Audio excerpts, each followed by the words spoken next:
ਵਾਹਿਗੁਰੂ ਜੀ ਕਾ ਖਾਲਸਾ ਵਾਹਿਗੁਰੂ ਜੀ ਕੀ ਫਤਿਹ।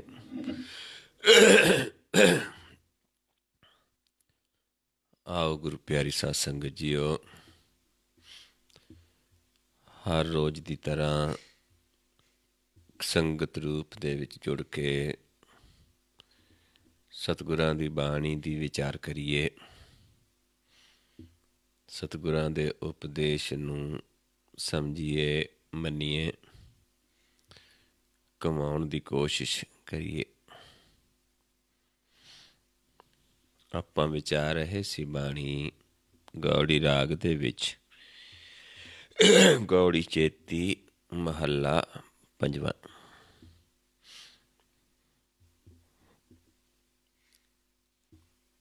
ਵਿਚਾਰਦੇ ਸੀ ਕਿ ਜੀਵ ਜਿੰਨੀ ਦੇਰ ਮਨ ਮੋਹ ਦੇ ਵਿੱਚ ਫਸਿਆ ਹੋਇਆ ਹੈ, ਸੰਸਾਰ ਨਾਲ ਜੁੜਿਆ ਹੈ, ਤੇ ਉਸ ਪ੍ਰਭੂ ਨੂੰ ਦੂਰ ਜਾਣਦਾ ਹੈ। ਪਰ ਜਦੋਂ ਗੁਰ ਦਾ ਗਿਆਨ ਲੈ ਲੈਂਦਾ ਹੈ ਤੇ ਉਸ ਨੂੰ ਫਿਰ ਹਰ ਸਮੇਂ ਹਾਜ਼ਰ ਹਜ਼ੂਰ ਜਾਣਦਾ ਹੈ। ਮੋਹੇ ਮੋਹਿਆ ਜਾਣੈ ਦੂਰ ਹੈ, ਕਹੋ ਨਾਨਕ ਸਦਾ ਹਦੂਰ ਹੈ। ਪਰ ਪਰਮੇਸ਼ਰ ਸਾਰਿਆਂ ਦੇ ਸਦਾ ਸਾਹਮਣੇ ਰਹਿੰਦਾ ਹੈ। ਫਰਕ ਕੀ ਹੈ ਕਿ ਜੇ ਹੁਕਮ ਮੰਨਦੇ ਹਾਂ ਪ੍ਰਗਟ ਹੈ, ਹੁਕਮ ਨਹੀਂ ਮੰਨਦੇ ਤੇ ਸਤ ਦੂਰ ਹੈ। ਸਾਡਾ ਸਾਰਿਆਂ ਦਾ ਇੱਕ ਹੀ ਸੌ ਹੈ, ਇੱਕ ਹੀ ਖਸਮ ਹੈ। ਸਭਨਾ ਕਾ ਸੌ ਏਕ ਹੈ, ਸਦ ਹੀ ਰਹੇ ਹਦੂਰ, ਨਾਨਕ ਹੁਕਮ ਨਾ ਮੰਨਈ ਘਰ ਹੀ ਅੰਦਰ ਦੂਰ। ਹੁਕਮ ਨਹੀਂ ਮੰਨਦੇ ਤੇ ਘਰ ਹੀ ਦੇ ਵਿੱਚ ਰਹਿ ਕੇ ਦੂਰ ਹੈ। ਇੱਥੇ ਤੱਕ ਆਪਾਂ ਕੱਲ ਵਿਚਾਰ ਕੀਤੀ ਸੀ। ਆਓ ਅਗਲਾ ਸ਼ਬਦ ਵਿਚਾਰਦੇ ਹਾਂ। ਗੌੜੀ ਰਾਗ ਦੇ ਵਿੱਚ ਮਹੱਲਾ ਪੰਜਵੇਂ ਦਾ ਸ਼ਬਦ ਹੈ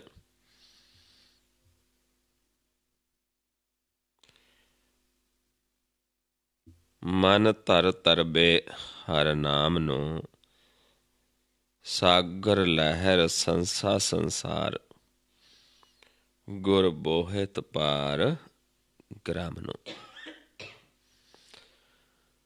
ਮਨ ਹੈ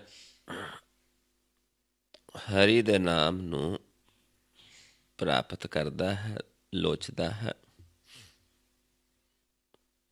ਤੇ ਉਸਦੇ ਵਾਸਤੇ ਫਿਰ ਗੁਰ ਹੈ ਜਿਹੜਾ ਸਾਨੂੰ ਭਵ ਸਾਗਰ ਤੋਂ ਪਾਰ ਕਰਵਾਉਂਦਾ ਹੈ। ਪਹਿਲਾਂ ਸਾਗਰ ਲਹਿਰ ਸੰਸਾ ਸੰਸਾਰ, ਇਹ ਜਿਹੜਾ ਸਾਗਰ ਹੈ ਇਹ ਵਿਚਾਰਾਂ ਦਾ ਸਾਗਰ ਹੈ। ਇਹਦੇ 'ਚ ਲਹਿਰਾਂ ਵਿਚਾਰਾਂ ਦੀਆਂ ਨੇ। ਭਵ ਸਾਗਰ ਦੇ ਵਿੱਚ ਤ੍ਰੈਗੁਣੀ ਵਿਚਾਰਾਂ ਨੇ। ਇਹਨਾਂ ਤੋਂ ਸਾਨੂੰ ਗੁਰ ਬੋਹਿਤ ਪਾਰ ਗ੍ਰਾਮ ਨੂੰ। ਗੁਰ ਹੈ ਜਿਹੜਾ ਉਹ ਬੇੜਾ ਹੈ ਇਸ ਸੰਸਾਰ ਸਾਗਰ 'ਚੋਂ ਪਾਰ ਕਰਨ ਵਾਸਤੇ।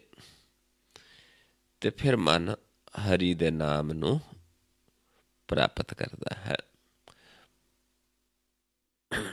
ਇਹ ਜਿਹੜੀ ਹੈ ਭਵ ਸਾਗਰ ਨੂੰ ਤਰ ਕੇ ਜਦੋਂ ਫਿਰ ਨਾਮ ਪ੍ਰਾਪਤ ਕਰਦਾ ਹੈ, ਜਿਸ ਦੀ ਲੋਚਾ ਹੈ ਮਨ ਨੂੰ।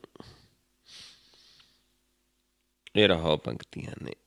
ਕਲ ਕਾਲਖ ਅੰਧਿਆਰੀਆ, ਗੁਰ ਗਿਆਨ ਦੀਪਕ ਉਜਿਆਰੀਆ। ਇਹ ਜਿਹੜਾ ਕਲਯੁਗ ਹੈ ਇਹ ਕਾਲਖ ਦੀ ਨਿਆਈ ਹੈ। ਇੱਥੇ ਅੰਧੇਰਾ ਹੈ, ਇਸ ਕਰਕੇ ਨਾਮ ਦਾ ਭੇਤ ਨਹੀਂ ਆਉਂਦਾ। ਗੁਰ ਗਿਆਨ ਦੀਪਕ ਉਜਿਆਰੀਆ, ਜਿਹੜਾ ਗੁਰ ਦਾ ਗਿਆਨ ਹੈ ਉਹ ਦੀਪਕ ਹੈ, ਉਹ ਉਜਿਆਰਾ ਕਰ ਦਿੰਦਾ ਹੈ। ਜਿਵੇਂ ਆਪਾਂ ਹਨੇਰੇ ਵਿੱਚ ਹੋਈਏ, ਹਨੇਰੇ ਦੇ ਵਿੱਚ ਆਪਾਂ ਨੂੰ ਕੋਈ ਪਈ ਚੀਜ਼ ਨਜ਼ਰ ਨਹੀਂ ਆਉਂਦੀ। ਜੇ ਆਪਾਂ ਕਮਰੇ 'ਚ ਬੈਠੇ ਹੋਈਏ, ਅੰਧੇਰਾ ਹੋਵੇ, ਸਾਨੂੰ ਆਲੇ ਦੁਆਲੇ ਕੁਛ ਵੀ ਨਜ਼ਰ ਨਹੀਂ ਆਉਂਦਾ। ਜੇ ਅਸੀਂ ਲਾਈਟ ਜਗਾ ਲਈਏ, ਚਾਨਣ ਹੋ ਜਾਵੇ, ਤੇ ਸਾਰਾ ਕੁਛ ਨਜ਼ਰ ਆਉਣਾ ਸ਼ੁਰੂ ਹੋ ਜਾਂਦਾ ਹੈ। ਇੱਦਾਂ ਹੀ ਇਹ ਕਲਯੁਗ ਦੇ ਵਿੱਚ ਹੁਣ ਇੱਕ ਕਾਲਖ ਦੀ ਨਿਆਈ ਹੈ। ਭਰਮ ਦੇ ਵਿੱਚ ਪਿਆ ਹੈ ਜੀਵ, ਇਸ ਕਰਕੇ ਅਗਿਆਨਤਾ ਦਾ ਅੰਧੇਰਾ ਹੈ, ਨਜ਼ਰ ਨਹੀਂ ਆਉਂਦਾ। ਤੇ ਜਿਹੜਾ ਗੁਰ ਗਿਆਨ ਹੈ ਇਹ ਦੀਪਕ ਹੈ, ਇਹ ਉਜਿਆਰਾ ਕਰ ਦਿੰਦਾ ਹੈ, ਪ੍ਰਕਾਸ਼ ਕਰ ਦਿੰਦਾ ਹੈ। ਵਿਖ ਵਿਖਿਆ ਪਸਰੀ ਅਤ ਘਣੀ, ਤ੍ਰੈ ਗੁਣੀ ਵਿਖ ਪਸਰੀ ਹੈ, ਬਹੁਤ ਜ਼ਿਆਦਾ ਤ੍ਰੈਗੁਣੀ ਵਿਚਾਰਾਂ ਦਾ ਜਾਲ ਹੈ। ਅੱਜ ਤਾਂ ਹੋਰ ਵੀ ਜ਼ਿਆਦਾ ਹੈ, ਉਸ ਸਮੇਂ ਦੇ ਨਾਲੋਂ ਵੀ ਅੱਜ ਆਪਾਂ ਬਹੁਤ ਜ਼ਿਆਦਾ ਫਸੇ ਹਾਂ। ਉਭਰੇ ਜਪ ਜਪ ਹਰ ਗੁਣੀ, ਜਪ ਉਭਰਦਾ ਹੈ ਹਰੀ ਦੇ ਗੁਣਾਂ ਨੂੰ, ਗਿਆਨ ਨੂੰ ਸੁਣ ਕੇ, ਗਿਆਨ ਨੂੰ ਲੈ ਕੇ ਜਿਹੜਾ ਹਰੀ ਦੇ ਗੁਣਾਂ ਨੂੰ ਜਪਦਾ ਹੈ ਉਹਦਾ ਸੰਗ ਕਰਕੇ ਉਸ ਗਿਆਨ ਨੂੰ ਲੈ ਕੇ ਜੀਵ ਉਭਰਦਾ ਹੈ। ਮਤਵਾਰੋ ਮਾਇਆ ਸੋਇਆ, ਇਹ ਮਾਇਆ ਦੇ ਵਿੱਚ ਮਨ, ਇਹਦੇ ਮਸਤ ਦੇ ਵਿੱਚ, ਮਾਇਆ ਦੇ ਨਸ਼ੇ ਦੇ ਵਿੱਚ ਮਨ ਸੁੱਤਾ ਹੈ। ਜਿਵੇਂ ਮਨ ਵੀ ਸੌ ਗਿਆ ਤੇ ਮਨ ਦੇ ਨਾਲ ਜਿਹੜੀਆਂ ਇਸ ਦੇ ਸਲਾਹਕਾਰ ਸੀ, ਜਿਹੜੀਆਂ ਗਿਆਨ ਇੰਦਰੀਆਂ ਸੀ, ਇਹ ਵੀ ਸੌ ਗਈਆਂ।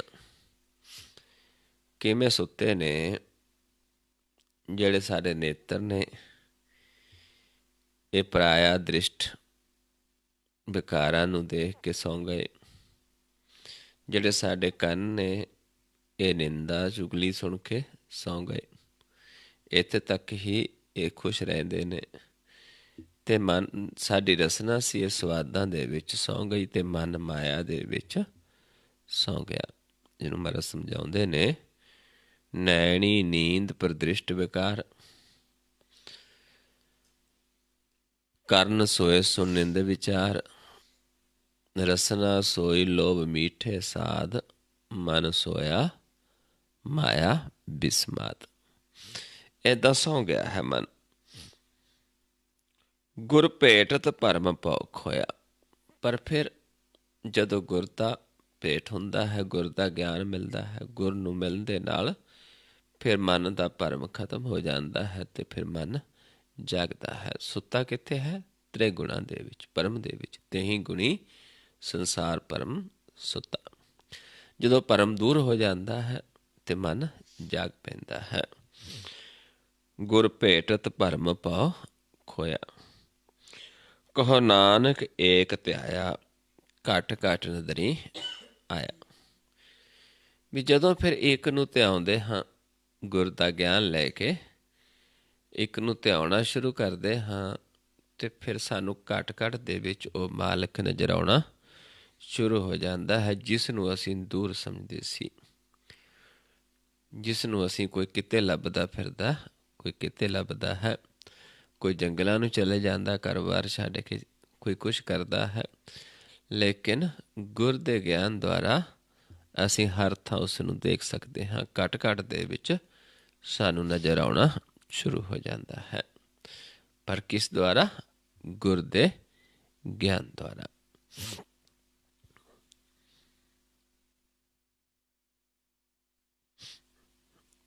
ਆਓ ਅਗਲਾ ਸ਼ਬਦ ਗੌੜੀ ਰਾਗ ਦੇ ਵਿੱਚ ਮਹੱਲੇ ਪੰਜਵੇਂ ਦਾ, ਦੀਵਾਨ ਹਮਾਰੋ ਤੂੰ ਹੀ ਏਕ, ਸੇਵਾ ਥਾਰੀ ਗੁਰ ਹੈ ਟੇਕ। ਇੱਕ ਹੀ ਸਾਡਾ ਮਾਲਕ ਹੈ, ਇੱਕ ਹੀ ਸਾਡਾ ਸਾਹਿਬ ਹੈ, ਪਰਮੇਸ਼ਰ ਹੀ ਸਾਡਾ ਸਾਹਿਬ ਹੈ। ਤੇ ਉਸ ਦੀ ਸੇਵਾ ਕਿਵੇਂ ਹੁੰਦੀ ਹੈ? ਪਹਿਲਾਂ ਗੁਰ ਦੀ ਟੇਕ ਰੱਖਦੇ ਹਾਂ, ਗੁਰ ਦਾ ਗਿਆਨ ਲੈ ਕੇ ਗੁਰ ਨੂੰ ਮਨ 'ਚ ਵਸਾਉਂਦੇ ਹਾਂ, ਗੁਰ 'ਤੇ ਭਰੋਸਾ ਕਰਦੇ ਹਾਂ, ਗੁਰ ਨੂੰ ਸੇਵਾ ਕਰਦੇ ਹਾਂ। ਫਿਰ ਗੁਰ ਸਾਨੂੰ ਭਰਮ ਖਤਮ ਕਰ ਦਿੰਦਾ, ਪ੍ਰਗਟ ਕਰ ਦਿੰਦਾ ਹੈ। ਫਿਰ ਅਸੀਂ ਉਸ ਪ੍ਰਭੂ ਨੂੰ ਆਪਣਾ ਸਾਰਾ ਕੁਛ ਮੰਨਦੇ ਹਾਂ। ਪਿਤਾ ਵੀ ਮੰਨਦੇ ਹਾਂ, ਮਾਤਾ ਵੀ ਮੰਨਦੇ ਹਾਂ, ਪਤੀ ਵੀ ਮੰਨਦੇ, ਸਾਰਾ ਕੁਛ। ਫਿਰ ਉਹੀ ਸਾਡਾ ਇੱਕ ਮਾਲਕ ਹੈ, ਉਹ ਇੱਕ ਪਿਆਰਾ ਹੈ, ਉਹੀ ਸਾਡਾ ਖਸਮ ਹੈ। ਪਰ ਕਦੋਂ? ਜਦੋਂ ਅਸੀਂ ਗੁਰ ਦੀ ਟੇਕ ਰੱਖਦੇ ਹਾਂ, ਕਿਉਂਕਿ ਗੁਰ ਦੀ ਸੇਵਾ ਦੁਆਰਾ ਹੀ ਆਪਾਂ ਉਸ ਪ੍ਰਭੂ ਦੀ ਸੇਵਾ ਕਰ ਸਕਦੇ ਹਾਂ। ਅਨੇਕ ਜੁਗਤ ਨਹੀਂ ਪਾਇਆ, ਇਹ ਰਹੋ ਪੰਕਤੀਆਂ ਸੀ ਜਿਹੜੀਆਂ ਆਪਾਂ ਵਿਚਾਰੀਆਂ ਪਹਿਲਾਂ, ਵੀ ਗੁਰ ਦੀ ਟੇਕ ਦੁਆਰਾ ਫਿਰ ਉਹ ਇੱਕ ਸਾਨੂੰ ਮਿਲਦਾ ਹੈ, ਫਿਰ ਅਸੀਂ ਇੱਕ ਦੇ ਹੋ ਜਾਂਦੇ ਹਾਂ। ਹੁਣ ਅੱਗੇ ਸ਼ਬਦ ਸਮਝਾਉਂਦੇ ਨੇ, ਅਨੇਕ ਜੁਗਤ ਨਹੀਂ ਪਾਇਆ। ਹੋਰ ਕਿ ਜਿੰਨੀਆਂ ਮਰਜ਼ੀ ਜੁਗਤਾਂ ਕਰਕੇ ਦੇਖ ਲਵੇ ਜੀਵ, ਨਹੀਂ ਪਾਇਆ ਜਾ ਸਕਦਾ। ਜਿਵੇਂ ਇੱਥੇ ਵੀ ਸਾਨੂੰ ਸਮਝਾਉਂਦੇ ਨੇ ਕਿ ਹੋਰ ਅਨੇਕ ਜੁਗਤ ਦੇਖੀ ਨਹੀਂ ਪਾਇਆ, ਗੁਰ ਚਾਕਰ ਲੈ ਆਇਆ। ਹੁਣ ਗੁਰ ਹੈ ਜਿਹੜਾ, ਗੁਰ ਖਜ਼ਾਨਾ ਹੈ ਮਾਲਕ ਦਾ। ਹੁਣ ਮਾਲਕ ਆਪ ਗੁਪਤ ਹੈ, ਕਿਉਂਕਿ ਆਪ ਨਿਰੰਕਾਰ ਹੈ। ਆਪਣੇ ਚਾਕਰਾਂ ਦੁਆਰਾ ਫਿਰ ਆਪਣਾ ਗੁਰ ਦਾ ਗਿਆਨ ਕਰਵਾਉਂਦਾ ਹੈ। ਉਸਦੇ ਚਾਕਰ ਨੇ ਜਿਹੜੇ ਉਸ ਨੂੰ ਪਾ ਜਾਂਦੇ ਨੇ, ਫਿਰ ਆਪਣੇ ਚਾਕਰਾਂ ਦੁਆਰਾ ਆਪਣੇ ਗੁਰ ਦਾ ਗਿਆਨ ਦਿੰਦਾ ਹੈ। ਉਸਦੇ ਚਾਕਰ ਇਹ ਖਜ਼ਾਨਾ ਲੈ ਕੇ ਆਉਂਦੇ ਨੇ ਸੰਸਾਰ ਦੇ ਵਿੱਚ, ਜਿਸ ਨੂੰ ਸੇਵਕ ਵੀ ਕਹਿ ਦਿੰਦੇ ਹਾਂ, ਚਾਕਰ ਵੀ ਕਹਿ ਦਿੰਦੇ ਹਾਂ, ਦਾਸ ਵੀ ਕਹਿ ਦਿੰਦੇ ਹਾਂ, ਬਹੁਤ ਸਾਰੇ ਨਾਮ ਨੇ। ਮਾਰੇ ਪੰਜ ਵਿਖਾਦੀਆਂ, ਗੁਰ ਕਿਰਪਾ ਤੇ ਦਲ ਸਾਧਿਆ। ਇਹ ਪੰਜ ਜਿਹੜੇ ਵਿਖਾਦੀ ਸੀ, ਕਾਮ, ਕ੍ਰੋਧ, ਲੋਭ, ਮੋਹ, ਹੰਕਾਰ, ਇਹ ਪਹਿਲਾਂ ਮਨ ਨੂੰ ਤੰਗ ਕਰਦੇ ਸੀ, ਪਰ ਜਦੋਂ ਗੁਰ ਦਾ ਗਿਆਨ ਲੈਂਦੇ ਹਾਂ, ਗੁਰ ਦੀ ਕਿਰਪਾ ਦੇ ਨਾਲ ਇਹਨਾਂ ਨੂੰ ਸਾਧਿਆ ਜਾਂਦਾ ਹੈ। ਉਹੀ ਜਿਹੜੇ ਪੰਜ ਫਿਰ ਸਾਡੇ ਵੱਸ ਵਿੱਚ ਆ ਜਾਂਦੇ ਨੇ, ਸਾਡੇ ਮਿੱਤਰ ਬਣ ਜਾਂਦੇ ਨੇ। ਜਿਹੜੇ ਪਹਿਲਾਂ ਸਾਨੂੰ ਸਾਡੇ ਦੁਸ਼ਮਣ ਹੁੰਦੇ ਨੇ, ਇਹ ਦੁਰਜਨ ਤੇ ਫਿਰ ਸਾਡੇ ਸਾਜਨ ਬਣ ਜਾਂਦੇ ਨੇ ਜਦੋਂ ਅਸੀਂ ਗੁਰ ਨੂੰ ਭੇਟਦੇ ਹਾਂ। ਜਿਸ ਨੂੰ ਮਹਾਰਾਜ ਸਮਝਾਉਂਦੇ ਨੇ, ਦੁਰਜਨ ਤੇ ਸਾਜਨ ਪਏ, ਭੇਟੇ ਗੁਰ ਗੋਬਿੰਦ। ਬਖਸ਼ੀਸ਼ ਬਜੋ ਮਿਲ ਏਕ ਨਾਮ। ਜਦੋਂ ਫਿਰ ਇਹ ਕਰਦੇ ਹਾਂ, ਪੰਜਾਂ ਨੂੰ ਮਾਰ ਲੈਂਦੇ ਹਾਂ ਗੁਰ ਦੇ ਸਹਾਰਾ ਲੈ ਕੇ, ਫਿਰ ਬਖਸ਼ੀਸ਼ ਹੁੰਦੀ ਹੈ ਮਾਲਕ ਦੀ। ਉਸ ਦੁਆਰਾ ਫਿਰ ਸਾਨੂੰ ਨਾਮ ਪ੍ਰਾਪਤ ਹੁੰਦਾ ਹੈ। ਸੁਖ ਸਹਿਜ ਆਨੰਦ ਵਿਸਰਾਮ, ਜਿੱਥੇ ਫਿਰ ਸੁਖ ਪ੍ਰਾਪਤ ਹੁੰਦਾ ਹੈ, ਚੌਥਾ ਪਦ ਪ੍ਰਾਪਤ ਹੋ ਜਾਂਦਾ ਸਹਿਜ। ਜਿੱਥੇ ਆਨੰਦ ਹੈ, ਵਿਸਰਾਮ ਹੈ, ਮਨ ਆਨੰਦ ਵਿੱਚ ਰਹਿੰਦਾ ਹੈ।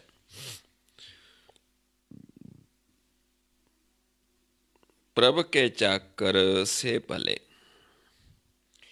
ਨਾਨਕ ਤਿੰਨ ਮੁਖ ਉਜਲੇ। ਜਿਹੜੇ ਪ੍ਰਭੂ ਦੇ ਚਾਕਰ ਨੇ ਉਹ ਭਲੇ ਨੇ, ਕਿਉਂਕਿ ਆਪ ਮਾਲਕ ਨੇ ਉਹਨਾਂ ਨੂੰ ਆਪਣੀ ਚਾਕਰੀ ਦੇ ਵਿੱਚ ਲਾਇਆ ਹੈ। ਉਹਨਾਂ ਦੇ ਮੁਖ ਆਪ ਉਜਲ ਕੀਤੇ ਨੇ ਮਾਲਕ ਨੇ। ਗੁਰਸਿੱਖਾਂ ਦੇ ਮੁਖ ਉਜਲ ਕਰੇ ਹਰ ਪਿਆਰਾ। ਆਪਣੇ ਗੁਰਸਿੱਖਾਂ ਦੇ ਮੁਖ ਉਜਲ ਕਰ ਦਿੰਦਾ ਹੈ ਤੇ ਉਹਨਾਂ ਨੂੰ ਫਿਰ ਆਪਣੀ ਚਾਕਰੀ ਦੇ ਵਿੱਚ ਲਾਉਂਦਾ ਹੈ। ਉਹਨਾਂ ਨੂੰ ਗੁਰ ਦਾ ਖਜ਼ਾਨਾ ਦਿੰਦਾ ਹੈ। ਉਹ ਫਿਰ ਗੁਰ ਲੈ ਕੇ ਸੰਸਾਰ ਦੇ ਵਿੱਚ ਜੀਵਾਂ ਨੂੰ ਦੱਸਦੇ ਨੇ, ਗਿਆਨ ਦਿੰਦੇ ਨੇ ਵੀ ਆਹ ਗੁਰ ਹੈ, ਆਹ ਵਿਧੀ ਹੈ, ਆਹ ਜੁਗਤ ਹੈ।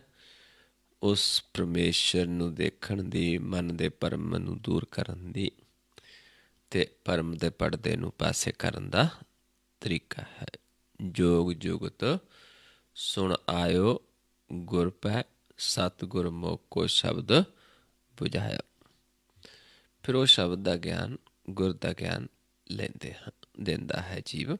ਜਿਹੜੇ ਉਹਦੇ ਚਾਕਰ ਨੇ, ਜਿਨ੍ਹਾਂ ਦੇ ਮੁਖ ਉਜਲ ਹੋਏ ਨੇ, ਉਹ ਦੂਜਿਆਂ ਨੂੰ ਫਿਰ ਇਹ ਗਿਆਨ ਦਿੰਦੇ ਨੇ।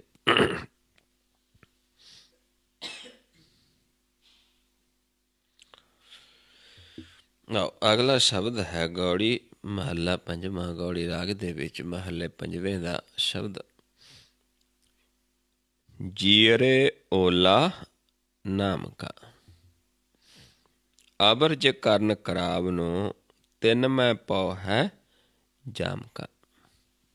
ਸਮਝਾਉਂਦੇ ਨੇ ਵੀ ਮਨ ਨੂੰ ਇੱਕ ਆਸਰਾ ਕਿਸ ਦਾ ਹੈ? ਨਾਮ ਦਾ। ਕਿਉਂਕਿ ਨਾਮ ਹੀ ਸਾਡਾ ਆਸਰਾ ਬਣਦਾ ਹੈ। ਜਿੱਥੇ ਕੋਈ ਵੀ ਆਸਰਾ ਨਹੀਂ ਹੁੰਦਾ, ਉੱਥੇ ਸਿਰਫ ਪਰਮੇਸ਼ਰ, ਉਸ ਦਾ ਨਾਮ ਆਸਰਾ ਹੈ।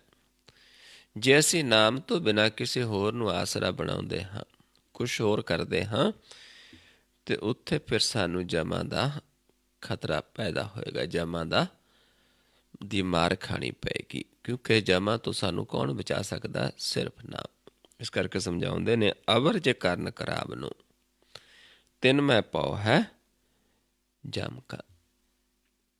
ਵੀ ਜੇ ਕੁਛ ਹੋਰ ਕਰਦੇ, ਹੋਰ ਕੋਈ ਆਸਰਾ ਤੱਕਦੇ ਹਾਂ, ਫਿਰ ਜਮਾਂ ਦਾ ਖਤਰਾ ਹੈ। ਲੇਕਿਨ ਜੇ ਅਸੀਂ ਨਾਮ ਦਾ ਆਸਰਾ ਤੱਕਦੇ ਹਾਂ, ਫਿਰ ਸਾਨੂੰ ਕੋਈ ਖਤਰਾ ਨਹੀਂ ਹੈ। ਇਸ ਕਰਕੇ ਮਨ ਉਸ ਪ੍ਰਭੂ ਦੇ ਨਾਮ ਦਾ ਆਸਰਾ ਤੱਕਦਾ ਹੈ। ਜੀਰੇ ਓਲਾ ਨਾਮ ਕਾ। ਜਿਵੇਂ ਆਪਾਂ ਪੜ੍ਹਦੇ ਹਾਂ, ਜਹ ਮਾਤ ਪਿਤਾ ਸੁਤ ਮੀਤ ਨ ਪਾਈ, ਮਨੂਹਾ ਨਾਮ ਤੇਰਾ ਸੰਗ ਸਹਾਈ। ਜੈ ਮਹਾਪਿਆਨ ਦੂਤ ਜਮ ਦਲੈ, ਤੈ ਕੇਵਲ ਨਾਮ ਸੰਗ ਤੇਰਾ ਚੱਲੈ। ਜੈ ਮੁਸ਼ਕਲ ਹੋਵੇ ਅਤ ਭਾਰੀ, ਹਰ ਕੋ ਨਾਮ ਖਿਨ ਮਾਹੇ ਉਧਾਰੀ। ਅਨਿਕ ਪੁੰਨਿਆ ਚਰਨ ਕਰਤ ਨਹੀਂ ਤਰੈ, ਹਰ ਕਾ ਨਾਮ ਕੋਟ ਪਾਪ ਪਰ ਹਰੈ। ਗੁਰਮੁਖ ਨਾਮ ਜਪੋ ਮਨ ਮੇਰੇ, ਨਾਨਕ ਪਾਵੋ ਸੂਖ ਕਨੇਰੇ। ਇੱਕ ਵਾਰੀ ਗੁਰਮੁਖਾਂ ਤੋਂ ਨਾਮ ਜਪੋ, ਸੁਖ ਪ੍ਰਾਪਤ ਹੁੰਦਾ ਹੈ। ਇਹ ਰਹੋ ਪੰਕਤੀਆਂ ਸੀ ਸ਼ਬਦੀਆਂ। ਅਵਰ ਜਤਨ ਨਹੀਂ ਪਾਈਐ, ਹੋਰ ਕੋਈ ਦੂਜਾ ਯਤਨ ਨਹੀਂ ਹੈ ਉਸ ਪ੍ਰਭੂ ਨੂੰ ਪਾਉਣ ਦਾ। ਵੱਡਾ ਭਾਗ ਹਰ ਧਿਆਈਐ। ਵੱਡੇ ਭਾਗ ਨੇ ਜਿਨ੍ਹਾਂ ਦੇ, ਉਹ ਪਹਿਲਾਂ ਹਰੀ ਨੂੰ ਧਿਆਉਂਦੇ ਹਨ, ਉਹਨਾਂ ਦੁਆਰਾ ਫਿਰ ਸਾਨੂੰ ਇਹ ਗਿਆਨ ਆਉਂਦਾ ਹੈ। ਕਿਉਂਕਿ ਜਿਸ ਨੂੰ ਪ੍ਰਗਟ ਹੋ ਕੇ ਆਪ ਗਿਆਨ ਕਰਵਾਉਂਦਾ ਹੈ, ਉਸ ਨੂੰ ਆਪ ਪਹਿਲਾਂ ਪਵਿੱਤਰ ਕਰ ਦਿੰਦਾ ਹੈ, ਫਿਰ ਉਹ ਦੂਜੇ ਜੀਵਾਂ ਨੂੰ ਗਿਆਨ ਦਿੰਦਾ ਹੈ। ਜਿਹਨੂੰ ਆਪਾਂ ਪੜ੍ਹਦੇ ਹਾਂ, ਪਵਿੱਤ ਹੋਏ ਸੇ ਜਨਾ ਜਿਨੀ ਹਰ ਧਿਆਇਆ। ਹਰ ਧਿਆਇਆ ਪਵਿੱਤ ਹੋਏ, ਗੁਰਮੁਖ ਜਿਨੀ ਧਿਆਇਆ। ਪਵਿੱਤ ਮਾਤਾ ਪਿਤਾ ਕੁਟੰਬ ਸਹਿਤ ਸਿਉ, ਪਵਿੱਤ ਸੰਗਤ ਸਬਾਈਆ। ਕਹਿਦੇ ਪਵਿੱਤ ਸੁਣਦੇ ਪਵਿੱਤ, ਸੇ ਪਵਿੱਤ ਜਿਨੀ ਮਨ ਵਸਾਇਆ। ਕਹਿ ਨਾਨਕ ਸੇ ਪਵਿੱਤ ਜਿਨੀ ਗੁਰਮੁਖ ਹਰ ਹਰ ਧਿਆਇਆ। ਫਿਰ ਉਹ ਵਡਭਾਗੀ ਨੇ, ਉਹਨਾਂ ਦਾ ਸੰਗ ਕਰਕੇ ਹੀ ਪ੍ਰਭੂ ਨੂੰ ਪਾਇਆ ਜਾਂਦਾ ਹੈ। ਲੱਖ ਹਿਕਮਤੀ ਜਾਨੀਐ। ਸਾਡੇ ਕੋਲ ਆਪਣੀਆਂ ਲੱਖਾਂ ਸਿਆਣਪਾਂ ਹੋਣ,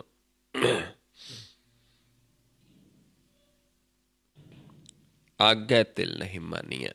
ਅੱਗੇ ਇੱਕ ਤਿਲ ਜਿੰਨੀ ਵੀ ਨਹੀਂ ਮੰਨਦੀ। ਆਪਣੀ ਸਿਆਣਪ ਸਹਿ ਸਿਆਣਪ ਲੱਖ ਹੋਏ ਤਾਂ ਇੱਕ ਨਾ ਚੱਲੈ ਨਾਲ।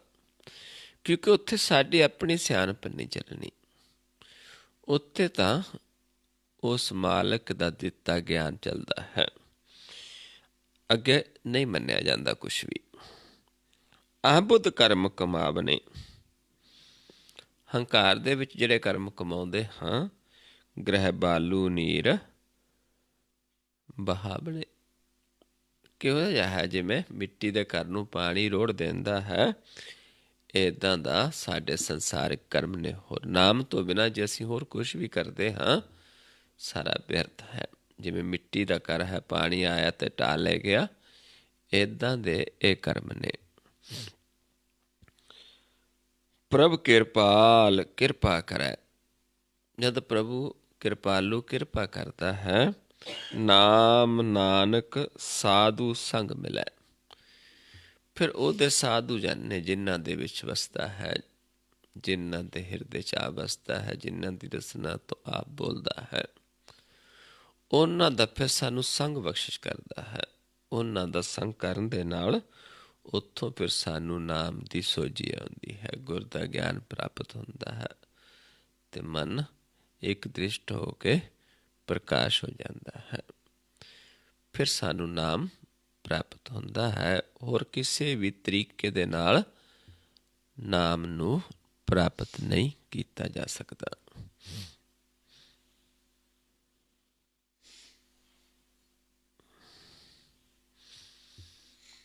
ਅਗਲਾ ਸ਼ਬਦ ਹੈ ਗੌੜੀ ਰਾਗ ਦੇ ਵਿੱਚ ਮਹੱਲੇ ਪੰਜਵੇਂ ਦਾ। ਗੌੜੀ ਮਹੱਲਾ ਪੰਜਵਾਂ।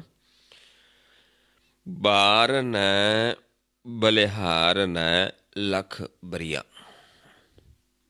ਨਾਮੋ ਹੀ ਨਾਮ ਸਾਹਿਬ ਕੋ ਪ੍ਰਾਣ ਆਧਰਿਆ। ਵੀ ਪ੍ਰਭੂ ਦਾ ਸਾਹਿਬ ਦਾ ਨਾਮ ਹੀ ਆਧਾਰ ਬਣਾ ਲਿਆ ਹੈ, ਪ੍ਰਾਣਾਂ ਦਾ ਆਧਾਰ ਕੀ ਬਣਾ ਲਿਆ ਹੈ? ਹਰੀ ਦਾ, ਪਰਮੇਸ਼ਰ ਦਾ ਨਾਮ। ਤੇ ਉਸ ਤੋਂ ਇੱਕ ਵਾਰ ਨਹੀਂ, ਬਾਰ ਬਾਰ ਨਾਮ ਤੋਂ ਬਲਿਹਾਰੇ ਜਾਂਦੇ ਹਾਂ। ਬਾਰ ਨਾ ਬਲਿਹਾਰ ਨਾ ਲੱਖ ਬਰੀਆਂ। ਇੱਕ ਵਾਰ ਨਹੀਂ, ਲੱਖ ਵਾਰੀ ਬਾਰੇ ਜਾਂਦੇ, ਬਲਿਹਾਰੇ ਜਾਂਦੇ। ਕਿਸ ਨੂੰ? ਨਾਮ ਨੂੰ, ਪ੍ਰਭੂ ਦੇ ਨਾਮ ਨੂੰ। ਉਸ ਨੂੰ ਪ੍ਰਾਣਾਂ ਦਾ ਆਧਾਰ ਬਣਾ ਲਿਆ ਹੈ। ਇਹ ਰਹੋ ਪੰਕਤੀਆਂ ਨੇ, ਸ਼ਬਦੀਆਂ। ਕਰਨ ਕਰਾਵਣ ਤੂੰ ਹੀ ਏਕ। ਹੁਣ ਇੱਕ ਹੀ ਕਰਨ ਕਰਾਵਣ ਵਾਲਾ ਹੈ। ਜਦੋਂ ਅਸੀਂ ਨਾਮ ਨੂੰ ਆਧਾਰ ਬਣਾ ਲੈਂਦੇ ਹਾਂ, ਨਾਮ ਤੋਂ ਬਲਿਹਾਰੇ ਜਾਂਦੇ ਹਾਂ, ਫਿਰ ਸਾਨੂੰ ਉਸ ਨਾਮ ਦਾ ਭੇਤ ਆਉਂਦਾ ਹੈ ਕਿ ਤੂੰ ਹੀ ਸਾਰਾ ਕੁਛ ਕਰਨ ਵਾਲਾ ਹੈ, ਦੂਜਾ ਨਹੀਂ ਹੈ। ਜਿਵੇਂ ਸੁਖਮਨੀ ਸਾਹਿਬ ਦੇ ਵਿੱਚ ਆਪਾਂ ਪੜ੍ਹਦੇ ਹਾਂ, ਕਰਨ ਕਰਾਵਣ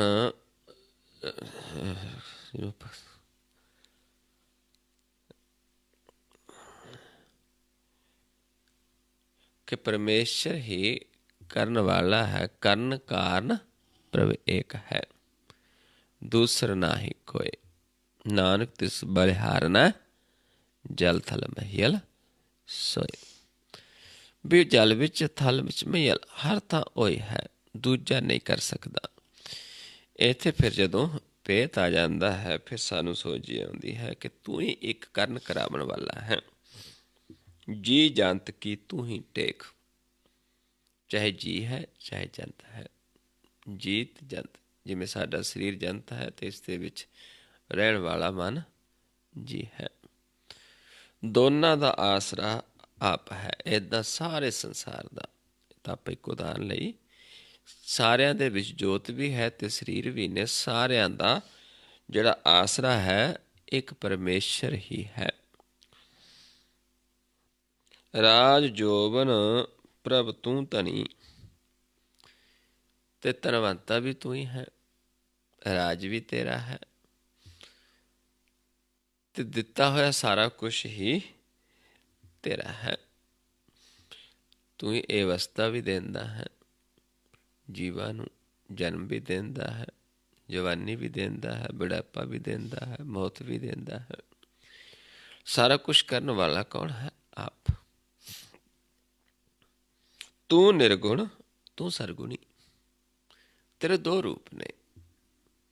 ਇੱਕ ਨਿਰਗੁਣ ਰੂਪ ਹੈ, ਨਿਰਾਕਾਰ ਰੂਪ ਹੈ, ਤੇ ਦੂਜਾ ਤੇਰਾ ਸਰਗੁਣ ਰੂਪ ਹੈ, ਜਿਹਦੇ ਵਿੱਚ ਤੂੰ ਆਪਣਾ ਗਿਆਨ ਦਿੰਦਾ ਹੈ।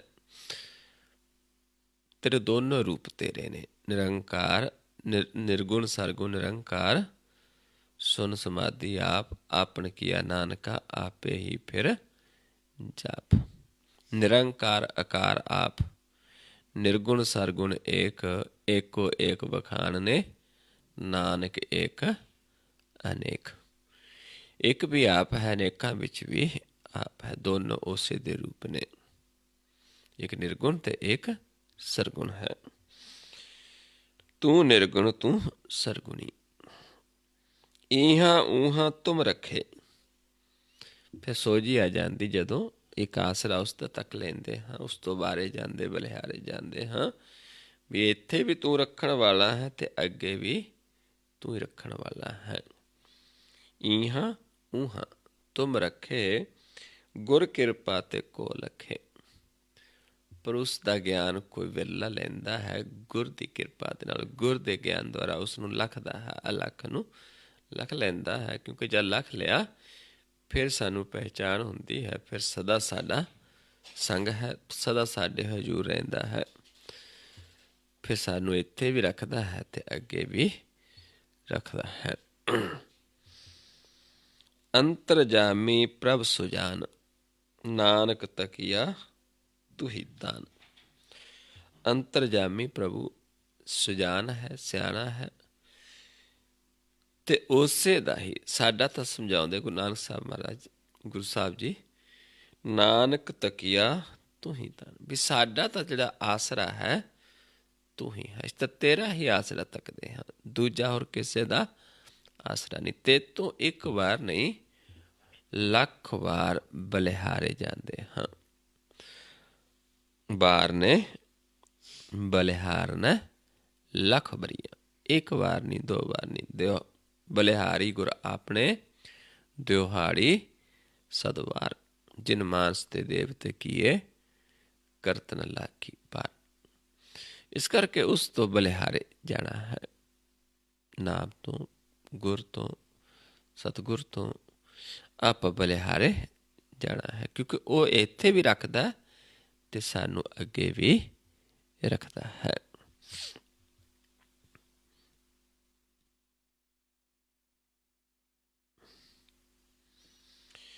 ਆਓ ਅਗਲਾ ਸ਼ਬਦ ਗੌੜੀ ਰਾਗ ਦੇ ਵਿੱਚ ਮਹੱਲੇ ਪੰਜਵੇਂ ਦਾ।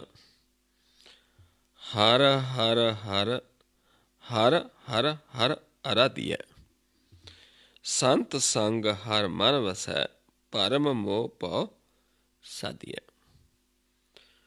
ਹੁਣ ਆਰਾਧਨਾ ਕਿਸ ਨੂੰ ਹੈ? ਹਰੀ ਨੂੰ। ਕਿਵੇਂ ਆਰਾਧਨਾ ਹੁੰਦਾ ਹੈ? ਹਰ ਹਰ ਕਰਕੇ ਨਹੀਂ, ਪਹਿਲਾਂ ਹਰੀ ਨੂੰ ਪ੍ਰਗਟ ਕਰਨਾ ਹੁੰਦਾ ਹੈ, ਮਨ ਦੇ ਵਿੱਚ ਵਸਾਉਣਾ ਹੈ, ਫਿਰ ਉਸ ਨੂੰ ਤਿਆ ਕੇ ਉਸ ਦੀ ਆਰਾਧਨਾ ਕਰਦੇ ਹਾਂ। ਇਸ ਕਰਕੇ ਆਰਾਧਨਾ ਕਿਵੇਂ ਹੈ, ਨਾਲ ਅਗਲੇ ਸ਼ਬਦ ਦੇ ਵਿੱਚ ਦੱਸ ਦਿੱਤਾ ਕਿ ਸੰਤਾਂ ਦਾ ਸੰਗ ਕਰਕੇ ਹਰੀ ਨੂੰ ਮਨ ਦੇ ਵਿੱਚ ਵਸਾਉਣਾ ਹੈ। ਉਹਨਾਂ ਦਾ ਸੰਗ ਕਰਾਂਗੇ ਫਿਰ ਹਰੀ ਮਨ ਵਿੱਚ ਵਸਦਾ ਹੈ। ਭਰਮ ਮੋਹ ਭਉ, ਜਿੱਥੇ ਸਾਡਾ ਭਰਮ ਖਤਮ ਹੋਏਗਾ, ਮੋਹ ਖਤਮ ਹੋਏਗਾ ਤੇ ਡਰ ਖਤਮ ਹੋਏਗਾ। ਇਹਨਾਂ ਤੋਂ ਮਨ ਨਿਰਲੇਪ ਹੋ ਜਾਏਗਾ। ਇਹਨਾਂ ਨੂੰ ਸਾਧ ਲੇਗਾ ਸੰਤ ਦਾ ਸੰਗ ਕਰਕੇ ਤੇ ਫਿਰ ਹਰੀ ਨੂੰ ਆਰਾਧੇਗਾ। ਕਿਉਂਕਿ ਜਦ ਤੱਕ ਆਪਾਂ ਇਹਨਾਂ ਦੇ ਵਿੱਚ ਫਸੇ ਹਾਂ, ਭਰਮ ਦੇ ਵਿੱਚ ਹੈ, ਮੋਹ ਦੇ ਵਿੱਚ ਹੈ, ਭੈ ਦੇ ਵਿੱਚ ਹਾਂ, ਤੇ ਅਸੀਂ ਉਸ ਪ੍ਰਭੂ ਨੂੰ ਆਰਾਧ ਨਹੀਂ ਸਕਦੇ। ਕਿਉਂਕਿ ਉਹ ਪ੍ਰਗਟ ਹੋਏਗਾ ਫਿਰ ਆਪਾਂ ਉਸ ਨੂੰ ਆਰਾਧਾਂਗੇ। ਇਹ ਰਹੋ ਪੰਕਤੀਆਂ ਸੀ। ਹਰ ਹਰ ਹਰ ਆਰਾਧੀਐ, ਸੰਤ ਸੰਗ ਹਰ ਮਨ ਵਸੈ, ਭਰਮ ਮੋਹ ਭਉ ਸਾਧੀਐ। ਵੇਦ ਪੁਰਾਨ ਸਿਮਰਤ ਭਨੇ, ਸਭ ਊਚ ਬਿਰਾਜਤ ਜਨ ਸੁਣੇ। ਹੁਣ ਸਮਝਾਉਂਦੇ ਨੇ ਵੀ ਵੇਦਾਂ ਨੂੰ, ਪੁਰਾਣਾਂ ਨੂੰ ਸਿਮਰਤਾ, ਹੋਰ ਜਿੰਨੇ ਵੀ ਉਚਰੇ ਨੇ ਸੰਸਾਰ ਦੇ ਵਿੱਚ ਹੈਗੇ ਨੇ, ਇਹਨਾਂ ਨੂੰ ਪੜ੍ਹਿਆ ਵੀ ਹੈ ਤੇ ਸੁਣਿਆ ਵੀ। ਲੇਕਿਨ ਜਿਹੜੇ ਉਹਦੇ ਜਨ ਨੇ ਉਹ ਇਹਨਾਂ ਤੋਂ ਵੀ ਉੱਤੇ ਨੇ। ਸਭ ਊਚ ਬਿਰਾਜਤ ਜਨ ਸੁਣੇ। ਜਿਹੜੇ ਹਰੀ ਦੇ ਸੰਤ ਨੇ ਵੇਦਾਂ ਸ਼ਾਸਤਰਾਂ ਸਿਮਰਤੀਆਂ ਤੋਂ, ਕਿਉਂਕਿ ਜਿਵੇਂ ਆਪਾਂ ਪੜ੍ਹਦੇ ਹਾਂ, ਸਾਧ ਕੀ ਮਹਿਮਾ ਵੇਦ ਨਾ ਜਾਣੈ। ਜੋ ਇਹ ਸਾਧੂ ਸੰਤਾਂ ਦੀ ਮਹਿਮਾ ਹੈ, ਇਹ ਲਿਖਣ ਦੇ ਵਿੱਚ ਨਹੀਂ ਆਉਂਦੀ। ਕਿਉਂਕਿ ਉਹ ਗਿਆਨ ਜਿਹੜਾ ਹੈ, ਜਿਹੜੀ ਸੱਚੀ ਸੰਤਾਂ ਦੀ, ਜੋ ਸੰਤ ਪਰਮੇਸ਼ਰ ਦੀ ਸਿਫਤ ਸਲਾਹ ਕਰਦੇ ਨੇ, ਉਹ ਸਿਫਤ ਸਲਾਹ ਹੈ ਜਿਹੜੀ ਲਿਖਣ ਦੇ ਵਿੱਚ ਨਹੀਂ ਆਉਂਦੀ, ਜਿਹੜੀ ਆਪ ਪ੍ਰਭੂ ਆਪਣੇ ਜਨਾਂ ਦੁਆਰਾ ਕਰਵਾਉਂਦਾ ਹੈ। ਇਸ ਕਰਕੇ ਹਰੀ ਦੇ ਜਨ ਇਹਨਾਂ ਤੋਂ ਵੀ ਉੱਤੇ ਨੇ। ਜਿਵੇਂ ਬਾਬਾ ਕਬੀਰ ਜੀ ਉੱਥੇ ਸਵਾਲ ਕਰਦੇ ਨੇ ਕਿ ਕੌਣ ਵੱਡਾ ਹੈ? ਵੇਦ ਵੱਡਾ ਕੇ ਜਹਾਂ ਤੇ ਆਇਆ, ਬ੍ਰਹਮਾ ਵੱਡਾ ਕੇ ਜਾਸ ਉਪਾਇਆ, ਵੇਦ ਵੱਡਾ ਕੇ ਜਹਾਂ ਤੇ ਆਇਆ। ਵੀ ਵੇਦ ਵੱਡਾ ਕੇ ਜਿੱਥੋਂ ਆਇਆ ਉਹ ਵੱਡਾ ਹੈ। ਕੌਣ ਵੱਡਾ ਹੈ? ਕਿਉਂਕਿ ਜਿਹੜਾ ਪ੍ਰਭੂ ਦੇ ਵੇਦ ਕਿੱਥੋਂ ਆਏ? ਹਰੀ ਦਾ ਸਿਮਰਨ ਕਰਨ ਤੋਂ ਬਾਅਦ ਪੈਦਾ ਹੋਏ। ਹਰ ਸਿਮਰਨ ਕਰ ਭਗਤ ਪ੍ਰਗਟਾਏ, ਹਰ ਸਿਮਰਨ ਲੱਗ ਵੇਦ ਉਪਾਏ। ਪਹਿਲਾਂ ਭਗਤ ਪੈਦਾ ਕੀਤੇ, ਭਗਤਾਂ ਦੁਆਰਾ ਆਪਣਾ ਵੇਦ ਲਿਖਵਾਏ ਨੇ। ਇਸ ਕਰਕੇ ਜਿਹੜੇ ਹਰੀ ਦੇ ਜਨ ਨੇ ਤੇ ਉਹ ਵੇਦਾਂ ਸ਼ਾਸਤਰਾਂ ਤੋਂ ਉੱਪਰ ਨੇ। ਇੱਥੇ ਹੀ ਸਮਝਾਉਂਦੇ ਨੇ, ਸਭ ਊਚ ਬਿਰਾਜਤ ਜਨ ਸੁਣੇ। ਸਗਲ ਅਸਥਾਨ ਭੈ ਭੀਤ ਚੀਨ। ਵੀ ਸਾਰੇ ਥਾਂ ਭੈ ਹੈ, ਸਾਰਾ ਸੰਸਾਰ ਭੈ ਦੇ ਵਿੱਚ ਰਹਿੰਦਾ ਹੈ। ਰਾਮ ਸੇਵਕ ਭੈ ਰਹਿਤ ਕੀਨ।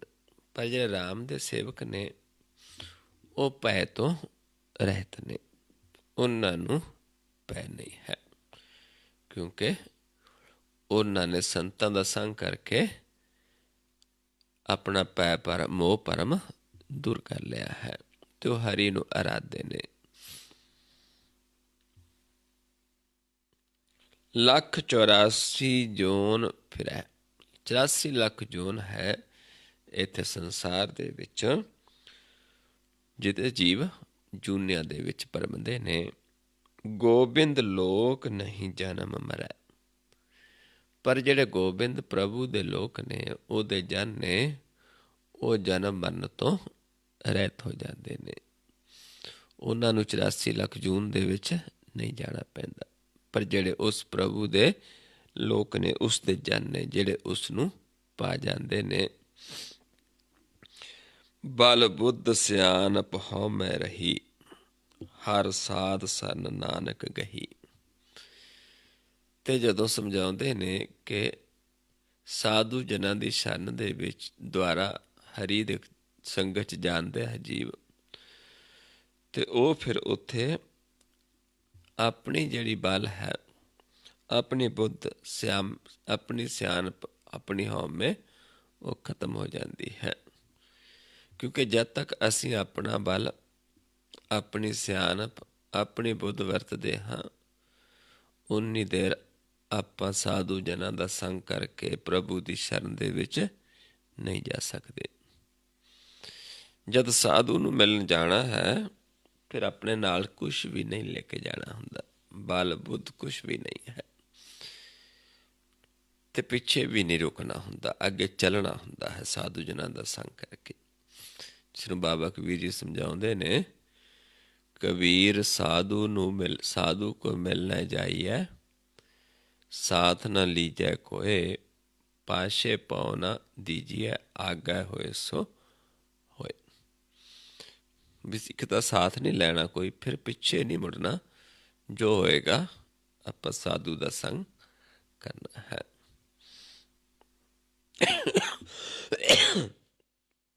ਹਰ ਸਾਧ ਸਰਨ ਨਾਨਕ ਗਹੀ।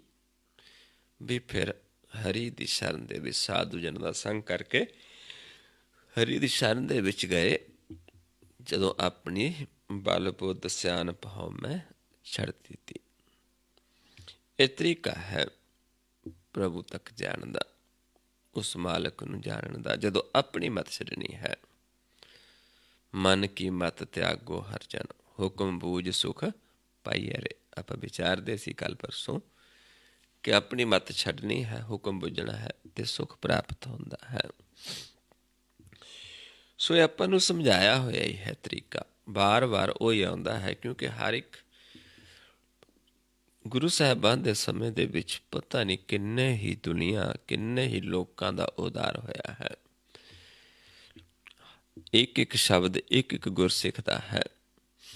ਕਿੰਨੇ ਗੁਰਸਿੱਖ ਜਿਹੜੇ ਇਹ ਬਿਆਨ ਕਰਕੇ, ਇਸ ਤੋਂ ਬਿਨਾਂ ਵਿਚਾਰੇ ਐਸੇ ਵੀ ਹੋਣਗੇ ਜਿਹੜੇ ਚੁੱਪ ਵੀ ਰਹੇ, ਪਰ ਜਿਨ੍ਹਾਂ ਨੇ ਆਪ ਬਿਆਨ ਕੀਤਾ, ਕਿੰਨੇ ਗੁਰਸਿੱਖ ਨੇ ਜਿਹੜੇ ਪ੍ਰਭੂ ਨੂੰ ਮਿਲੇ। ਪਰ ਸਾਰਿਆਂ ਦਾ ਮਿਲਣ ਦਾ ਤਰੀਕਾ ਇੱਕ ਹੈ, ਕਿਉਂਕਿ ਇੱਕ ਹੀ ਰਸਤਾ ਹੈ। ਆਈ ਪੰਥੀ ਸਗਲ ਜਮਾਤੀ, ਮਨ ਜੀਤੈ ਜਗ ਜੀਤ।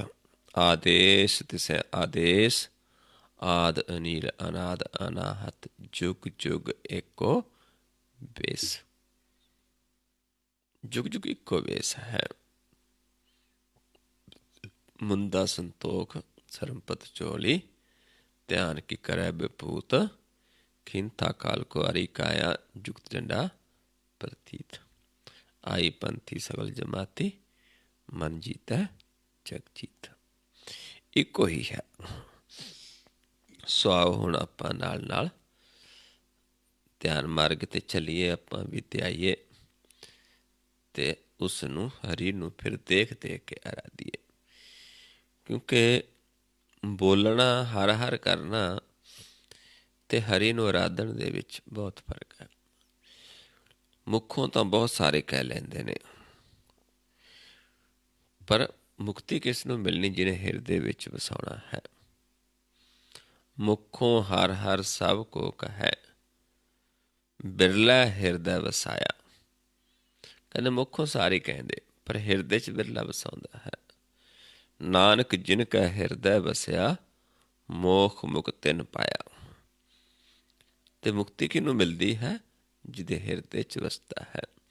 ਇਸ ਕਰਕੇ ਆਪਾਂ ਹਿਰਦੇ 'ਚ ਵਸਾਉਣਾ ਹੈ। ਸਾਨੂੰ ਬੋਲਣ ਦੀ ਲੋੜ ਨਾ ਪਵੇ, ਅਸੀਂ ਦੇਖ ਦੇਖ ਕੇ ਉਸ ਨੂੰ ਅਰਾਧਦੇ ਰਹੀਏ, ਧਿਆਉਂਦੇ ਰਹੀਏ।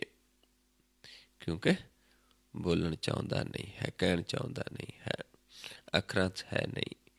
ਉਸ ਦੀ ਪਹਿਚਾਣ ਕਰਨੀ ਹੈ। ਉਸ ਨੂੰ ਹਰੀ ਵੀ ਕਹਿ ਦਿੱਤਾ, ਉਸ ਨੂੰ ਰਾਮ ਵੀ ਕਹਿ ਦਿੱਤਾ, ਉਸ ਨੂੰ ਅਵਿਨਾਸੀ ਕਹਿ ਦਿੱਤਾ, ਨਿਰੰਕਾਰ ਕਹਿ ਦਿੱਤਾ, ਬੀਠਲ ਕਹਿ ਦਿੱਤਾ ਹੈ। ਪਤਾ ਨਹੀਂ ਕਿੰਨੇ ਹੀ ਨਾਮ ਨੇ, ਲੇਕਿਨ ਫਿਰ ਵੀ ਉਸ ਦਾ ਕੋਈ ਨਾਮ ਨਹੀਂ ਹੈ, ਕਿਉਂਕਿ ਉਸ ਦੀ ਪਹਿਚਾਣ ਹੀ ਉਸ ਦਾ ਨਾਮ ਹੈ। ਜਿਵੇਂ ਆਪਾਂ ਕਿਸੇ ਜੀਵ ਦੇ ਚਿਹਰੇ ਨੂੰ ਪਹਿਚਾਣ ਲਈਏ, ਨਾਮ ਨਾ ਵੀ ਜਾਣਦੇ ਹੋਈਏ, ਫਿਰ ਵੀ ਸਾਨੂੰ ਉਹਦੀ ਪਹਿਚਾਣ ਹੋ ਜਾਂਦੀ ਹੈ। ਅਤੇ ਜੇ ਆਪਾਂ ਨਾਮ ਜਾਣਦੇ ਹੋਈਏ, ਕਈ ਵਾਰੀ ਆਪਾਂ ਦੇਖਦੇ ਕਿ ਨਾ 2-3 ਬੰਦਿਆਂ ਦਾ ਇੱਕੋ ਹੀ ਨਾਮ ਹੁੰਦਾ ਹੈ, ਅਤੇ ਆਪਾਂ ਆਵਾਜ਼ ਮਾਰਦੇ ਹਾਂ ਫਲਾਣਾ ਸਿੰਘ, ਦੂਜਾ ਉੱਠ ਕੇ ਆ ਜਾਂਦਾ, ਅਤੇ ਆਪਾਂ ਕਹਿੰਦੇ ਵੀ ਨਹੀਂ, ਤੈਨੂੰ ਨਹੀਂ, ਮੈਂ ਤਾਂ ਦੂਜੇ ਨੂੰ ਬੁਲਾਇਆ ਹੈ। ਕਿਉਂਕਿ ਪਹਿਚਾਣ, ਅਸਲੀ ਪਹਿਚਾਣ ਹੀ ਨਾਮ ਹੈ। ਇਸ ਕਰਕੇ ਮਹਾਰਾਜ ਸਮਝਾਉਂਦੇ ਨੇ, ਗੁਰੂ ਗੋਬਿੰਦ ਸਿੰਘ ਜੀ ਮਹਾਰਾਜ ਕਹਿੰਦੇ, ਨਾਮ ਠਾਮ ਨਾ ਜਾਤ ਜਾਕਰ, ਰੂਪ ਰੰਗ ਨਾ ਰੇਖ, ਆਦਿ ਪੁਰਖ ਉਦਾਰ ਮੂਰਤ, ਅਜੋਨ ਆਦਿ ਅਸੇਖ, ਦੇਸ ਔਰ ਨਾ ਪੇਸ ਜਾਕਰ, ਰੂਪ ਰੇਖ ਨਾ ਰਾਗ, ਜਤਰ ਤਤਰ ਦਿਸਾ ਵਿਸਾ, ਹੋਏ ਫੈਲੇ ਅਨੁਰਾਗ। ਨਾਮ ਕਾਮ ਵਿਹੀਨ ਪੇਖ, ਤਾਮ ਹੂੰ ਨਹਿ ਜਾਹੇ, ਸਰਬ ਮਾਨ ਸਰਵਤਰ ਮਾਨ, ਸਦੈ ਮਾਨਤ ਤਾਹੇ, ਏਕ ਮੂਰਤ ਅਨੇਕ ਦਰਸ਼ਨ, ਕੀਨ ਰੂਪ ਅਨੇਕ, ਖੇਲ ਖੇਲ ਅਖੇਲ ਖੇਲਣ, ਅੰਤ ਕੋ ਫਿਰ ਇੱਕ। ਜਦੋਂ ਫਿਰ ਜਾਣ ਲਵਾਂਗੇ ਇੱਕ ਹੈ। ਸੋ ਆਓ ਹੁਣ ਕਰੀਏ, ਕਿਵੇਂ ਕਰਨਾ ਹੈ ਸਮਝ ਲਈਏ। ਜੋ ਨਿੱਤਾ ਪ੍ਰਤੀ ਆਪਾਂ ਕਰਦੇ ਹਾਂ,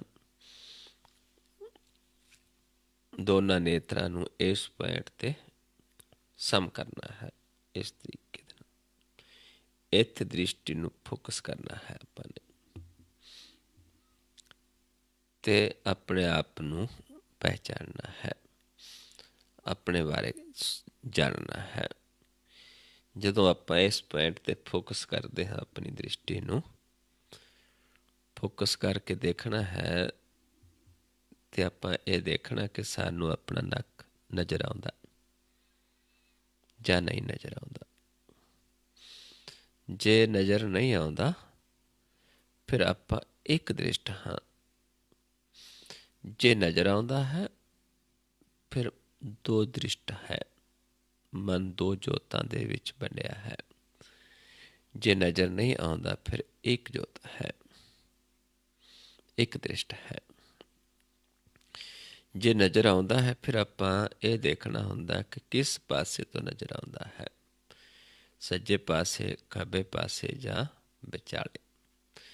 ਇੱਧਰ ਹੋਏਗਾ ਤਮੋ ਗੁਣ ਹੈ, ਸੱਜੇ ਪਾਸੇ ਇੱਕੋ ਪਾਸੇ ਦਿਸੇਗਾ ਨੱਕ, ਇਹ ਖੱਬੇ ਪਾਸੇ ਇੱਕੋ ਪਾਸੇ ਦਿਸੇਗਾ, ਇੱਧਰ ਰਜੋ ਗੁਣ ਹੈ। ਜੇ ਦਵੱਲਿਓਂ ਦਿਸਦਾ ਹੈ, ਫਿਰ ਆਪਾਂ ਸਤੋ ਗੁਣ 'ਤੇ ਹਾਂ,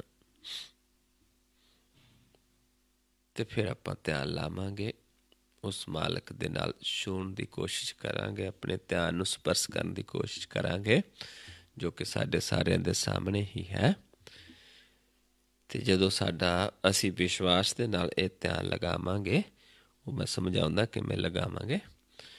ਜੇ ਆਪਾਂ ਪੂਰੇ ਵਿਸ਼ਵਾਸ ਦੇ ਨਾਲ ਲਗਾਵਾਂਗੇ, ਅਤੇ ਉਹ ਪਰਮੇਸ਼ਰ ਦੇ ਨਾਲ ਸਾਡਾ ਧਿਆਨ ਸਪਰਸ਼ ਕਰ ਜਾਏਗਾ, ਅਤੇ ਉਹ ਸਾਨੂੰ ਦੋ ਤੋਂ ਇੱਕ ਕਰ ਦੇਗਾ, ਅਤੇ ਫਿਰ ਸਾਨੂੰ ਆਪਣਾ ਨੱਕ ਨਹੀਂ ਦਿਸੇਗਾ। ਜਦੋਂ ਇੱਕ ਦ੍ਰਿਸ਼ਟ ਹੋ ਗਏ, ਨੱਕ ਨਜ਼ਰ ਨਹੀਂ ਆਏਗਾ। ਲੇਕਿਨ ਕਰਨਾ ਆਪਾਂ ਨੂੰ ਵਿਸ਼ਵਾਸ ਦੇ ਨਾਲ ਪੈਣਾ ਹੈ। ਸਾਡੇ ਮਨ ਦੇ ਵਿੱਚ ਸ਼ੰਕਾ ਨਾ ਆਵੇ, ਫੁਰਨਾ ਨਾ ਆਵੇ। ਸੂਖਮ ਅਤੇ ਸੂਖਮ ਫੁਰਨਾ ਵੀ ਸਾਨੂੰ ਇਸ ਮਾਰਗ ਦੇ ਵਿੱਚ ਰੁਕਾਵਟ ਬਣ ਜਾਂਦਾ ਹੈ। ਸੋ ਕਰਨਾ ਕਿਵੇਂ ਹੈ, ਆਓ ਸਮਝਦੇ ਹਾਂ। ਪਹਿਲਾਂ ਇਸ ਪੁਆਇੰਟ 'ਤੇ ਸਮ ਕਰਕੇ, ਜਿਵੇਂ ਸਮਝਾਇਆ ਸੀ, ਦੇਖਣਾ, ਆਪਣੇ ਆਪ ਨੂੰ ਸਮਝਣਾ ਹੈ। ਇੱਥੋਂ ਫਿਰ ਮੈਂ ਆਵਾਜ਼ ਦੇਵਾਂਗਾ ਆਪ ਜੀ ਨੂੰ, ਕਿਸ ਧਿਆਨ ਸਾਹਮਣੇ ਲੈ ਕੇ ਆਓ। ਇੱਥੋਂ ਆਪਾਂ ਸਾਹਮਣੇ ਦੇਖਣਾ ਹੈ। ਜਦੋਂ ਸਾਹਮਣੇ ਦੇਖਣਾ, ਇਸ ਪੁਆਇੰਟ ਨੂੰ ਛੱਡ ਦੇਣਾ ਹੁੰਦਾ ਹੈ। ਫਿਰ ਆਵਾਜ਼ ਦੇਵਾਂਗਾ ਕਿ ਧਿਆਨ ਨੂੰ ਮਸਤਕ ਦੇ ਸਾਹਮਣੇ ਲੈ ਜਾਓ, ਫਿਰ ਪਲਕਾਂ ਉੱਤੇ ਚੁੱਕ ਦਿਓ।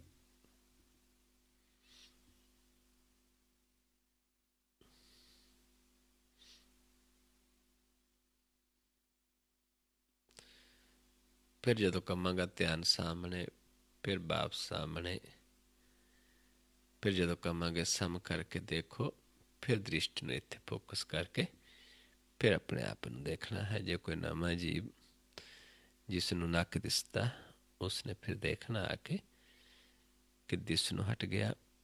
ਜੇ ਦਿਸ ਨੂੰ ਹਟ ਗਿਆ ਤਾਂ ਇੱਕ ਦ੍ਰਿਸ਼ਟ ਹੋ ਗਿਆ।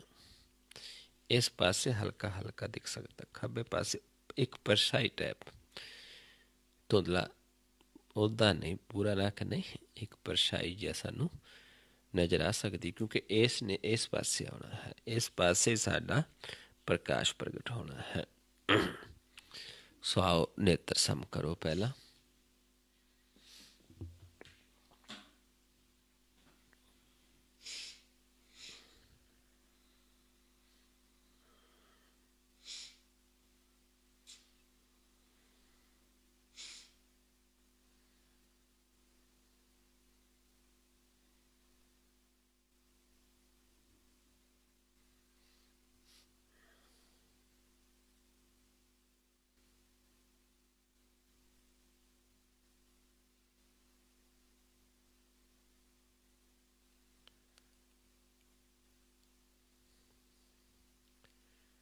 ਸਾਹਮਣੇ ਲੈ ਕੇ ਆਓ ਧਿਆਨ।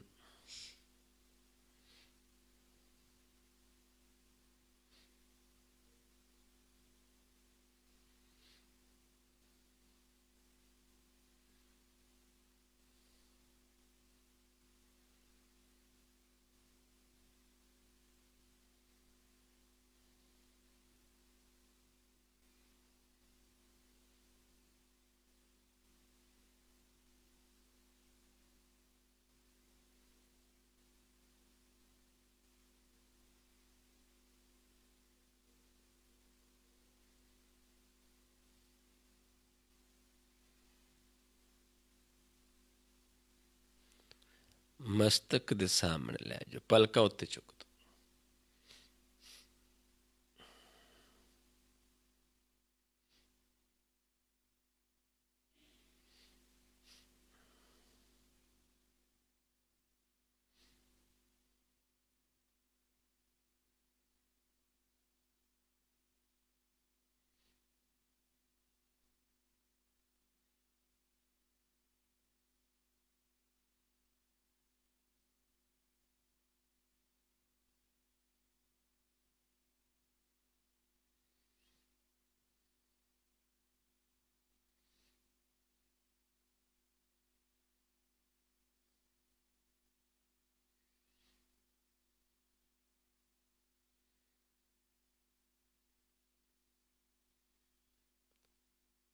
फिर सामने लेके आइए।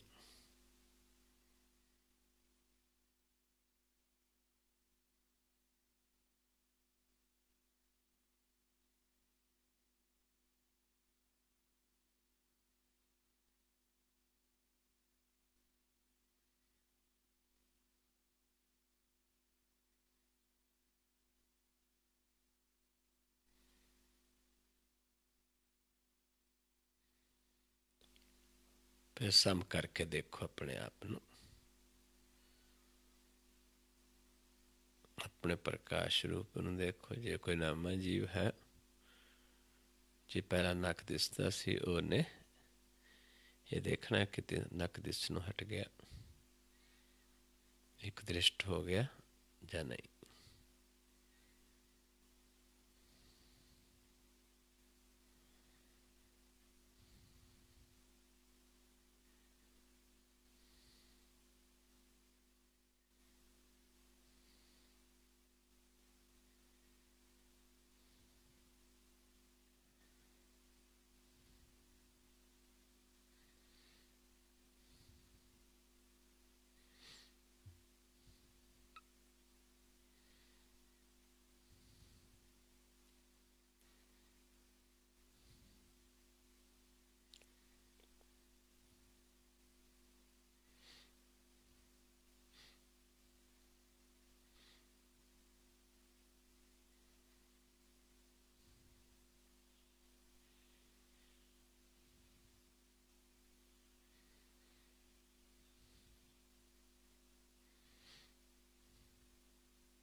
नीचे लै जो ध्यान हूँ।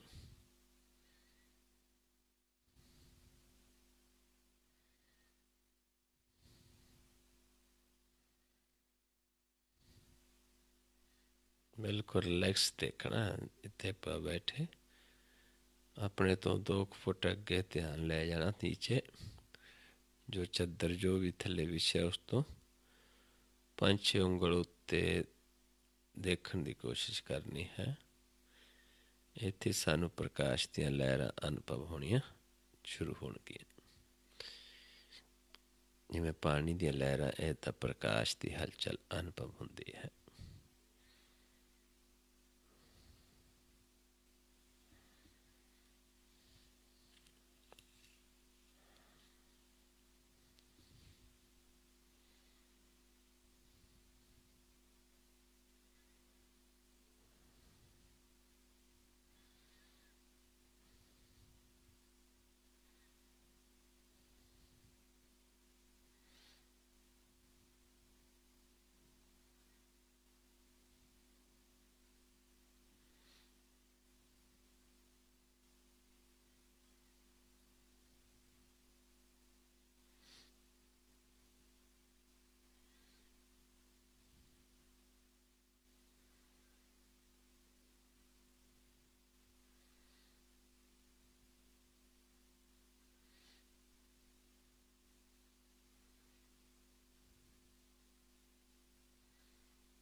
फिर सम करके देखो अपने आप नू।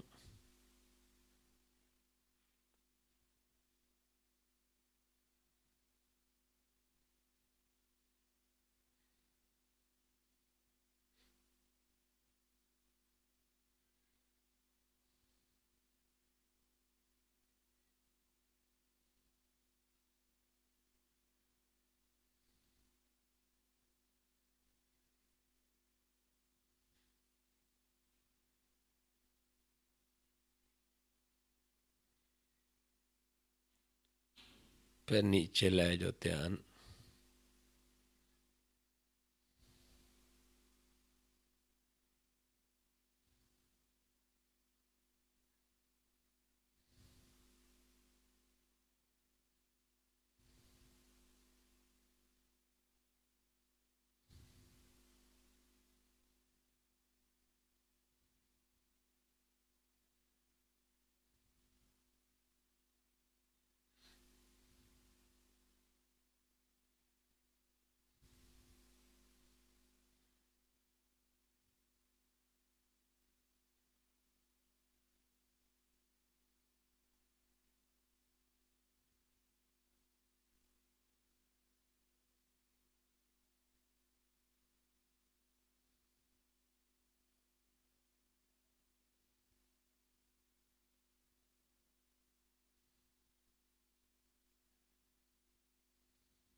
सामने लेके आइए ध्यान।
मस्तक दे सामने लै जाओ, पलका उत्ते चुक दो।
फिर सामने ले आओ ध्यान।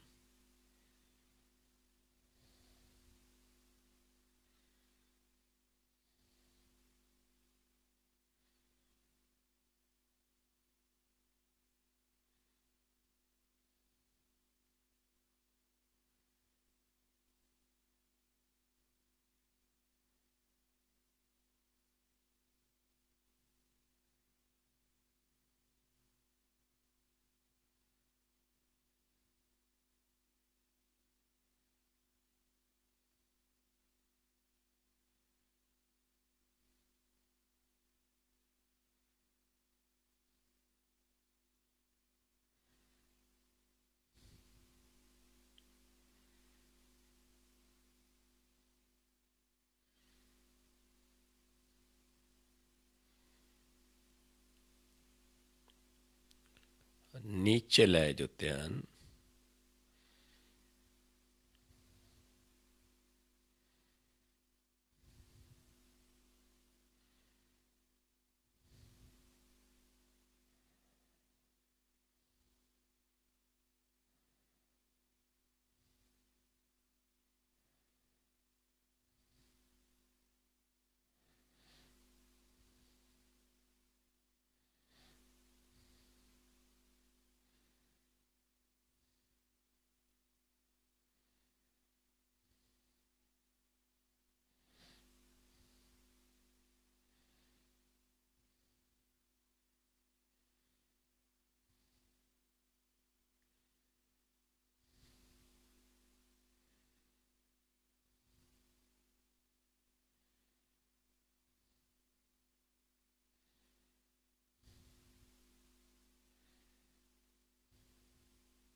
सम करके देखे अपने आप नूं।